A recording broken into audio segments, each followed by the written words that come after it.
Hello दोस्तों, income tax की निगाह होती है कि कैसे करके हम इनकम निकालें और उस पर टैक्स लगाएं। तो दोस्तों, बहुत सारे ऑर्गेनाइजेशन हैं जो अपने एम्प्लॉय को कुछ बेनिफिट देते हैं। उस बेनिफिट को क्वांटिफाई करके उस पर भी टैक्स लगाने की नीति चालू हो चुकी थी और उन डिपार्टमेंट या ऑर्गेनाइजेशन के एम्प्लॉय को बहुत सेटबैक लगाता है कि हमें कुछ अगर फायदा मिल रहा है तो उसमें भी 30% उस फायदे को हमें इनकम टैक्स को देना है। इस फैसिलिटी को दोस्तों परक्यूसिट बोलते हैं और पर्क्स बोलते हैं। तो इसको एक तरह से फ्रिंज बेनिफिट टैक्स भी बोला जाता है। तो ये टैक्स लग रहा था तो कई सारे ऑर्गेनाइजेशन तो अपने एम्प्लॉय पर उस लगने वाले टैक्स को अपने ही खर्चे से दे रहे थे।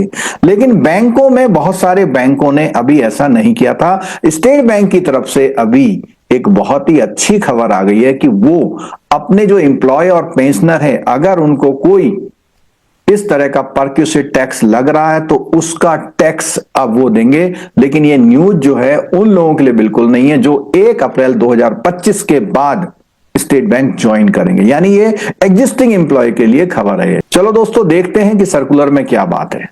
और दोस्तों, इससे पहले अगर आप जेआईबी सीआईबी की तैयारी कर रहे हैं और हमारे चैनल से जुड़े हुए हैं तो हमारा होली का ऑफर, जिसमें जेआईबी सिर्फ 2999 में, सीआईबी सिर्फ 3999 में आपको मिल रहा है आपके एग्जाम के लिए। MCQ interactive classes, recorded capsule videos और उसके साथ मैराथन, महामैराथन एमसीक्यू जो एग्जाम टाइम में होते हैं, बहुत बढ़िया तरह से कराई जा रही है। इसका लिंक जो है नीचे डिस्क्रिप्शन बॉक्स में भी दिया है, चैट बॉक्स में भी इसका लिंक आपको मिल जाएगा। तो दोस्तों, हम बात कर रहे थे एसबीआई के एम्प्लॉय के लिए खुशखबरी वाली। तो देखिए, जो भी हमारे 24-25 के कंसेशनल लोन थे जिसमें इंटरेस्ट का परक्यूसिट लग रहा था, उस पर टैक्स फ्री करने के लिए अब उन्होंने अपनी तरफ से ये अनाउंसमेंट कर दिया कि वो बैंक खुद बियर करेगा। तो इसके लिए 2010 में एक रिट पिटीशन डाली गई, लेकिन कोर्ट ने उसको रिजेक्ट कर दिया। कहा कि नहीं भाई, ये तो देना पड़ेगा और ये एक तरह की अदर फ्रिंज बेनिफिट और एमेनिटीज के क्राइटेरिया में आता है।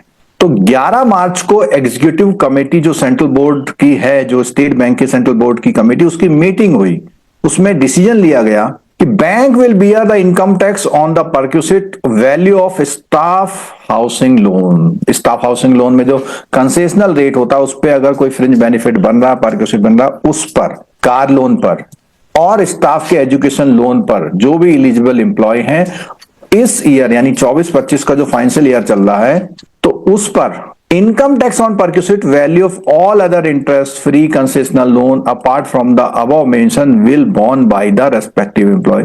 यानी ये जो बेनिफिट दिया गया है आपको हाउसिंग, कार, एजुकेशन लोन पर ही किया गया है और वो भी 2024-25 के फाइनेंशियल ईयर के लिए। जो लोग 31 मार्च तक पेंशनर हैं या एम्प्लॉय हैं उनके लिए, 1 अप्रैल के बाद वालों के लिए फैसिलिटी नहीं है। जो आज की तारीख में एम्प्लॉय हैं और वो अगर रिटायर हो जाते हैं तो उसके बाद भी उन पर ये सुविधाएं लागू रहेंगी। तो दोस्तों, एक अच्छी खबर है एक एम्प्लॉय के मोटिवेशन के लिए कि अगर हमें कुछ बेनिफिट मिल रहा उस पर भी हम टैक्स दें।